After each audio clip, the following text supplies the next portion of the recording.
Yolchian Production-ը ներկայացնում է Yolchian Production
Բարև ձեզ հարգելի հեռուստադիտողներ, տեղեկացնեմ, որ այս պահին մենք գտնվում ենք Վանաձոր համայնքի կամերային նվագախմբի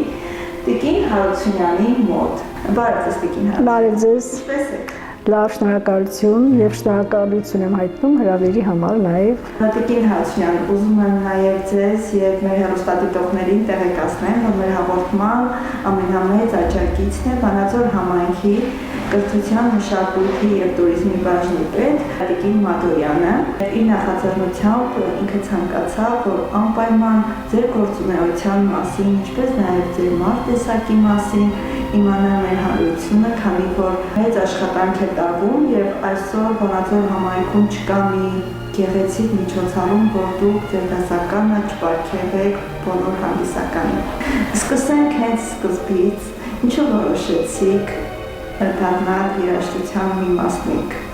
Որտեղից եկավ, շատ հետ են գնալու Տիկին Գայանը։ Հետ գնացինք դեպի մանկություն, երբ պատրաստվում էին ծնողներս ինձ տալ երաժշտական դպրոց, դաշնամուրի բաժին, բայց այն ժամանակ դպրոցի ընդունելությունից առաջ կար բաց դռների օր, որ երեխաներին գնում էին, նախապատրաստում էին քննությանը։ Այդ բաց դռների օրվա օրերից մեկում դասարանից լսեցի ջութակի ձայնը։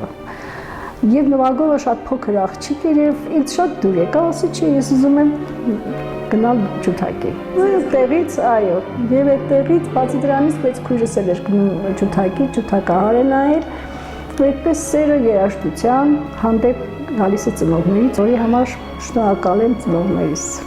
Տիկին Հարությունյան, բայց այդ ժամանակ շատ դժվար է երաժշտական գործիքներ ձեռք բերել, ինչպես են ձեր ծնողները կազմակերպում։ Այն ժամանակ դժվար չէր, խանութներում եւ վաճառվում էր եւ դպրոցի ներսում փոխանակում էին, քանի որ ջութակի չափերը 4-ն էին, 1-ից մինչև 4 քառորդ ջութակներ էին դպրոցում, ուսուցիչը փոխանակում էր մեկ մյուսի հետ։ Այնպես որ խնդիր չկա, դա խնդիր չէր։ Խոսեմ նաև շրջագայությունների մասին։ Ավելի շատ մենք խոսենք, երբ որ դուք ավարտեցիք եւ անցաք աշխատանքի։ Ես ուզում եմ այստեղ մի բան ձեզ պատմեմ։ Հիմա երբեմն ես որ հետ եմ նայում, հետ հայացք եմ գցում,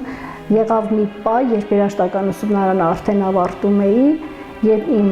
ուսուցիչը Արեզ Դադյանը առաջարկեց, որ դու կարող ես շարունակել բարձրագույնում կոնսերվատորիայում։ Ես մի փոքր անակնկալի եկա, որտեղ շատ պահանջկոտ դասախոս էր ինքը եւ չէի մտածում, որ ես այդքան կարող եմ որ շարունակեմ կոնսերվատորիայում, բայց փաստը բերեց այլ իրականության։ Եվ այստեղ հայրս ինձ առաջարկեց, որ դե բարձրագույն է, մանկավարժական ինստիտուտ, ավելի լավադիմես եւ այլն, տանը կլնես, մեր կողքին կլնես,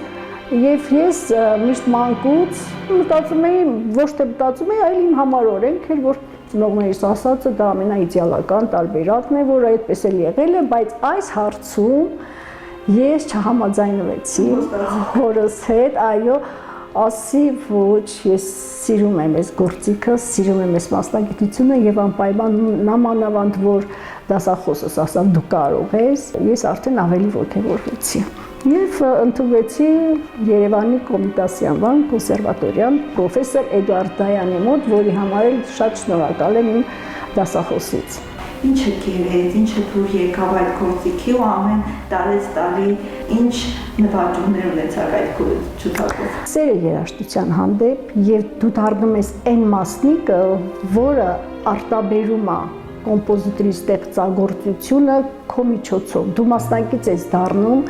այդ ստեղծագործության հնչեցմանը եւ նամանավանդ արդեն զգում ես թե դա ինչպես պետք է հնչի, ստեղծագործական պահն էլ շատ հետաքրքիր կատարումների համար եւ մի ստեղծագործություն եթե պետք է դու վերարտադրես եւ հնչեցնես բեմում, դա տևում է բավականին մեծ ժամանակաշրջան, մեծ աշխատանք է քեզնից խլում,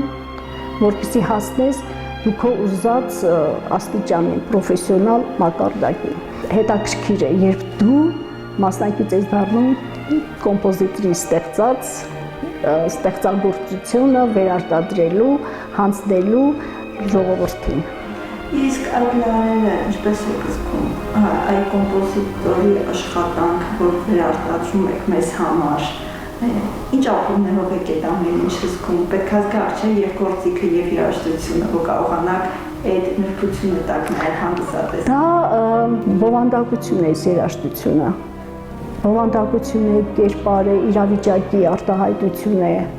Եվ դու պետք է կարողանաս զգաս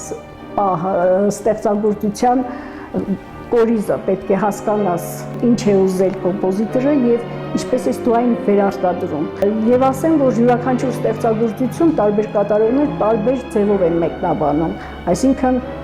դա էլ է ստեղծագործական պահ։ Իսկ եղել է դեպք է, որ այլ նոտաներ են, բայց դուք իմպրովիզացիա։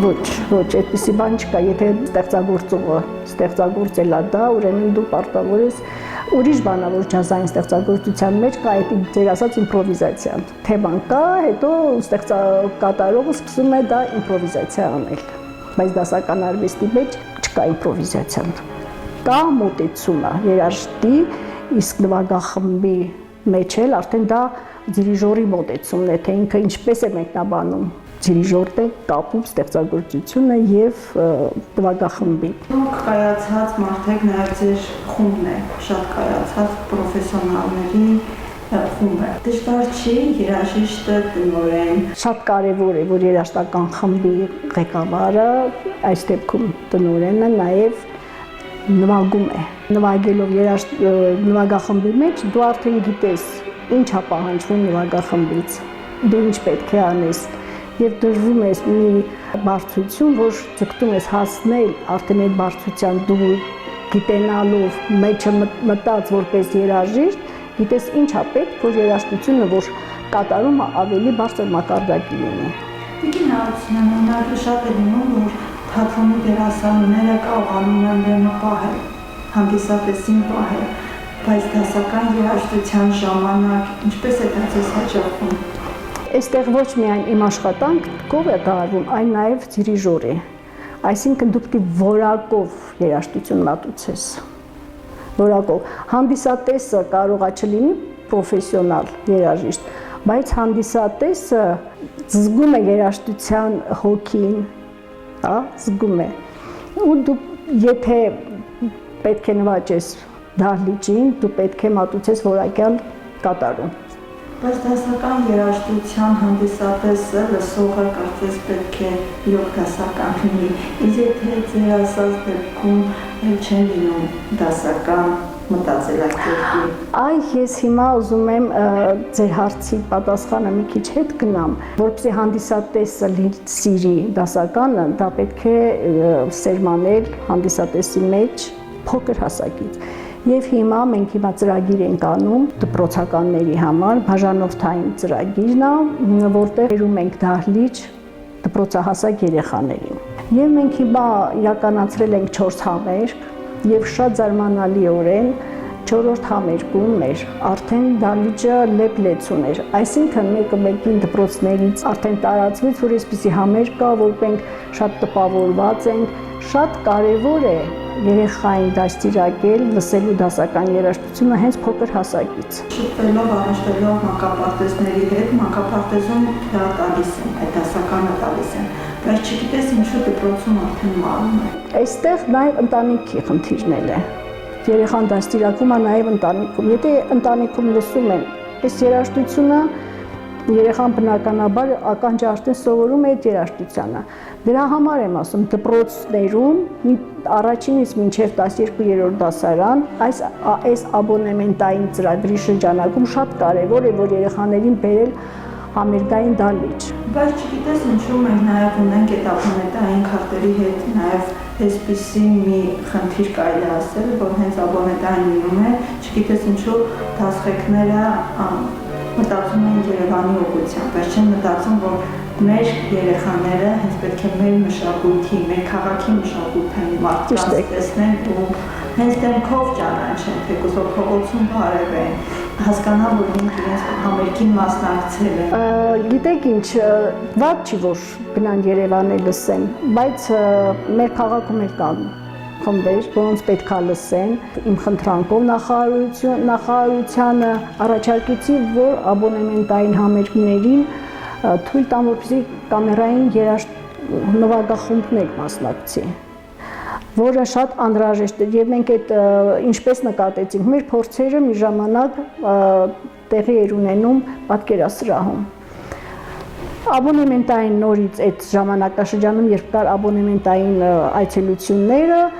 դպրոցականներին բերում էին պատկերասրահ, մեր Կառլոս Աբովյանի անվան պատկերասրահը, եւ մեր փորձերի ժամերին էր դա, եւ ես նկատեցի, որ երբ հասնում էին մեր տարածք, երեխաները այդ նկարներին չէին նայում, կանգնած լսում էին մեր փորձը։ Եվ իհարկե մենք նկատելով դա, արդեն փորձը դադարեցնում էին եւ սկսում էին կատարումները մեր նվագացանկից։ Երեխաները մեծ հաճույքով էին լսում եւ դա ինձ դրդեց, որպեսզի դիմեմ նախարարություն, որ կա այս անհրաժեշտությունը եւ Փառք այս տարի արդեն մենք էլ մտանք այդ ցանկի մեջ, որ պետք է սպասարկենք երեխաներին, դպրոցականներին։ Տիկին Հայանե, սերունդ ձեր հետևից աճացնում եք։ Սերունդ աճացնում ենք, բայց ցավոք անհրաժեշտություն կա, շատ մեծ անհրաժեշտություն կա համալրելու նվագախումբը, որովհետև այն կազմը, որ կա, մինիմալ կազմն է, քիչ է, շատ քիչ է։ Մենք արդվազն 10 երաժիշտ պետք է ընդգրկենք եւ հետևից գալիս է լավ սերունդ, այստեղ էլ եմ ուզում ներկայացնեմ, որ մեր համերգների շնորհիվ ակտիվացման շնորհիվ վերջին շրջանում, վերջին տարիներին շատ ակտիվ է մեր նվագախմբի գործունեությունը, այդ համերգային շրջանում, այսպես ասած, շատ ռեկլամ եղավ ջութակ գործիքը եւ նկատելիորեն եւ երաժշտական դպրոցներում եւ արվեստի քոլեջում եղավ ակտիվ ընդունելություն։ Տիկին Գարանե, խոսենք ձեր շրջագայությունների մասին։ 19 թվականից հետո բավական ակտիվացել է մեր ստեղծագործական գործունեությունը, կատարողական գործունեությունը, նաև շնորհիվ նախարարության հայտարարած դրամաշնորհային մրցույթի շրջանակներում, որտեղ ես մի քանի անգամ, հիմա արդեն 3-րդ անգամն է, որ շահել եմ այդ դրամաշնորհային ծրագիրը, եւ դա մեծ հնարավորություն է տալիս իրականացնելու մտահղացումներս։ Եվ իհարկե առիթից օգտվելով ուզում եմ շնորհակալություն հայտնել նաև համայնքապետարանին, որ այնտեղ նախարարության հայտնած դրամաշնորհի մեջ կա մի կարևոր կետ, որ ցանկանում են նրանք ունենալ համաֆինանսավորող կողմ։ Շատ պարտադիր չի, բայց շատ ցանկալի է։ Եվ ես այս նպատակով դիմեցի համայնքապետարանին, չմերժվեց այս իմ խնդրանքը եւ այս 3 դրամաշնորհների ժամանակ էլ աջակցեց համայնքապետարանը, որի համար շնորհակալություն եմ հայտնում։ Նշանակությունը որն է, որ դուք ազատ կարող ես քո մտահղացումները իրականացնել։ Ծրագրիս թեման այսպիսին էր. Վանաձորի կամերային նվագախմբին պետք է միանան ֆիլհարմոնիկի երաժիշտները եւ համատեղ համերգ ունենանք Վանաձորում։ Այդ համերգը տեղի ունեցավ 20 թվականին, բոլոր քարում։ Եղանակի պատճառով համերգը տեղափոխվեց Զարթունյանի դահլիճ։ Համերգը անցավ շատ լավ, դիրիժորը հրավիրված էր Երևանից, արվեստի վաստակավոր գործիչ Ռուբեն Ասատրյանն էր դիրիժորը։ շատ ոգևորված էին եւ Երևանի երաժիշտները, դրանք չէին սպասում, որ այս համատեղ համերգը շատ լավ կլինի, շատ երկխոսությունը երկու քաղաքների միջև երաժիշտների շատ ակտիվ կլինի։ Համերգից հետո իմ մոտ միտք հղացավ, ինչու չհրավիրել դիրիժորին մեր մոտ աշխատելու նաև մեր նվագախմբի հետ։ Իրականացավ նաև այդ մեր ցանկությունը, Ռուբեն Ասատրյան այժմ մեր նվագախմբի դիրիժորն է եւ գեղարվեստական ղեկավարը։ Իսկ դա արդեն լայն դռներ բացեց մեր առջև։ Մենք կարողացանք ավելի մեծ քայլերով առաջ գնալ, մակարդակը բարձրացավ ավելի նվագախմբի այն աստիճան, որ մենք արդեն հրավեր ստացանք Երևանից կոմպոզիտորների միության ստեղծման 90-ամյակին նվիրված հոբելյանական միջոցառման բացումը վստահվեց Վանաձորի կամերային նվագախմբին։ Բացի բացման ելույթից նաև մեկ առանձին համերգով ելույթ ունեցավ մեր նվագախումբը։ Մինչև համերգի իրականանալը մենք շատ աշխատանք տարանք, որովհետև թեման այնպիսին էր սիմֆոջազ, որ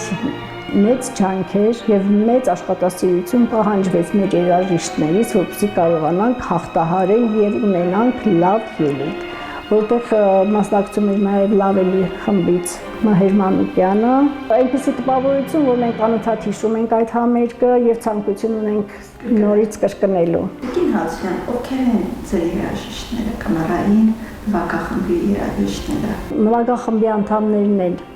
ուսուցիչ, ուսանող, նույնիսկ հիմա արդեն աշակերտ, որը հասել է ուսանողի մակարդակի, արդեն 3 սերունդ խառնվել են իրար։ Եվ ես այդ անդրադառնամ ձեր նախորդ տված հարցին,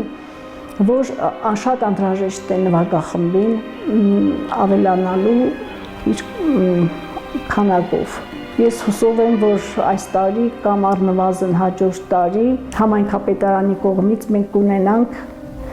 նոր կադրեր լրացնելու հնարավորություն, կունենանք հաստիկներ, որպեսզի գոնե 5-ից 7 անձով կարողանանք, դա շատ անհրաժեշտ է հնչողության համար, կամերային նվագախմբի հնչողության համար անհրաժեշտ է։ Ես ձեզ ճիշտ հասկացա, մենք ունենք երաժիշտներ, ովքեր ցանկություն են հայտնում, բայց չունենք հաստիկ։ Այո, այս պահին նույնիսկ մեկ հոգի առանց վճարման գալիս է նվագում փորձերին, համերգներին, դպրոցական ծրագրի շրջանակներում Դիլիջանի կենտրոնացված դպրոց կա այնտեղ։ Շատ ուզեցին, որ իրենց աշակերտներն էլ լսեն այս դասական երաժշտությունը,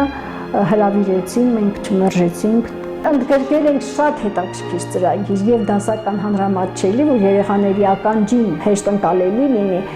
եւ մենք այս անգամ նաև գործիքավորեցինք մուլտֆիլմերից երաժշտություններ, որը շատ մեծ ոգևորությամբ ընդունվեց երեխաների կողմից, ոչ միայն երեխաների, այլ ուսուցիչների կողմից էլ։ Ամբողջ ձեր տարիների, ձեր աշխատած տարիների, ձեր անցած ճանապարհի ընթացքում շնորհակալակներ նախարարության կողմից, մեր համայնքի ղեկավարության կողմից։ Գնահատվել է իմ աշխատանքը, որի համար նորից շնորհակալություն եմ ուզում հայտնել։ Շնորհակալագիր ունեմ, որի համար շատ ցապարտանում եմ Սերգեյ Սմբատյանի կողմից 5 տարի առաջ իրենց ծրագիրներ ստեղծել մեծ նվագախումբ 1000 հոգյանոց նվագախումբ, որտեղ պետք է ընդգրկված լինեն մարզի բոլոր շնորհալի երեխաները։ Եվ այդ ծրագրով նաև մեր մարզից եղան երեխաներ, որի համար ուսուցիչներին տվեցին շնորհակալագիր։ Ձեր խոսքում նշեցիք, որ 3 դրամաշնորհային ծրագրերի եք մասնակցել եւ ձեռք բերել, բայց 2-ը թվարկեցիք։ Ո՞րն է երրորդը։ Երրորդի ռազմավարությունը շատ ավելի հետաքրքիր է, շատ ավելի ուսուցողական է, նախարարության պահանջը մարզայինը մարզերում եւ շատ ցանկալի էր նաեւ, որպեսզի ընդգրկվի նաեւ սահմանամերձ շրջանը, այսինքն մենք համերգներով ելույթ ունենանք, ընդգրկենք մեր համերգային շրջագայության մեջ նաև սահմանները, սահմանային շրջանները, բայց ծրագիրը գրելու ընթացքում միտք հղացավ, որ մենք ընդգրկենք մեր համերգային շրջագայության մեջ նաև շնորհալի երաժիշտներին, երեխաներին, պատանիներին։ Եվ հայտարարեցինք հիմա մրցույթ, մեկ շաբաթից տեղի կունենա այդ մրցույթը, կընտրենք լավագույն երեխաներին եւ երեխաներին էլ մենք մեր հետ արդեն կտանենք։ Նաև երեխաների համար եւ փորձ է եւ երեխաները շատ սիրում են նվագախմբի նվագակցությամբ ելույթ ունենալ, ոգևորենք եւ այդ երեխաների եւ ունկնդիր երաժիշտ երեխաներին ավելի ճիշտ կողմնորոշվելու իրենց մասնագիտության մեջ, մենք էլ այս համերգներով կոգևորենք, որ իրանք մասնագիտություն ընտրեն այս ուղղությամբ։ Տեսնիքյան կունենանք շարունակող սերունդ։ Այո։ Իսկ այդ ամբողջ շրջագայության ծախսերը ձեր այդ Եվ դրամաշնորհի մեջ եւ նորից նշեմ, որ եւ շնորհակալությունս հայտնեմ, որ նորից համայնքապետարանը դարձավ մեզ համաֆինանսավորող կողմ։ Տիկին Հացյան, նաև շատ գեղեցիկ դուք համերգային ծրագրով հանդես եկաք վերջերս կերպարվեստին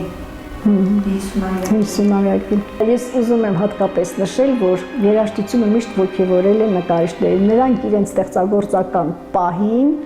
ստեղծագործական process-ում միշտ լսում են երաժշտություն եւ հատկապես դասական եւ հատկապես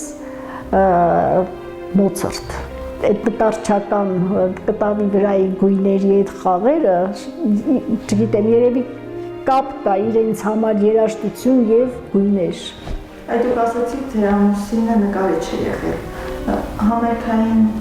շրջագայության ժամանակ եք ծանոթացել։ Ոչ։ Իսկ ձեր դուստը շարունակում է ձեր ուղղությունը, ձեր մասնագիտությունը, թե պապայի նման նկարիչ է։ Ընդհանրապես արվեստի հետ կապ չունի, բայց շատ է սիրում երաժշտություն, արվեստ, թատրոն, ակտիվ մասնակցում է համերգներին, այցելություններ, պատկերասրահներ, թատրոն, ներկայացումներ շատ է սիրում, ինքը փոքր հասակում, ես տվել եմ իրեն երաժշտական դպրոց, շատ ընդունակ էր, բայց քանի որ սեր չուներ, աշխատասեր չէր, երաժշտության ովքեր պետք է շարունակեն երաժշտությունով սիրում են, նրանց մոտ պարտադիր է աշխատասիրություն եւ ընդունակություն։ Եթե կա այդ երկուսը, ուրեմն տվյալ մարդը կհասնի ինչ-որ հաջողության։ Ինչ է երաժշտությունը ձեզ համար ու արդյոք ձեր ամբողջ